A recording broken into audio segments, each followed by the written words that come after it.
એક તરફ Iran America યુદ્ધના કારણે દેશમાં ઉર્જા સંકટ છે, તો બીજી તરફ કેટલાક લોકો આ સ્થિતિનો ફાયદો ઉઠાવી રાંધણ ગેસની કાળાબજારી કરી રહ્યા છે। ભરૂચમાં એલપીજી સિલિન્ડરની કાળાબજારીનો પર્દાફાશ થયો છે।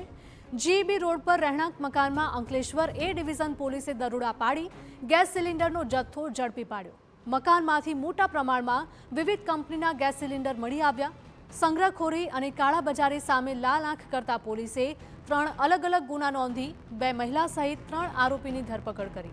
ઝડપાયેલા 3 આરોપીની ઉંમર 65 વર્ષથી વધુ છે। ગેરકાયદે ધંધાને ઢાંકવા અને પોલીસની કડક કાર્યવાહીથી બચવા માટે વૃદ્ધોને આગળ રાખવામાં આવ્યા હોવાની શંકા પણ વ્યક્ત થઈ રહી છે।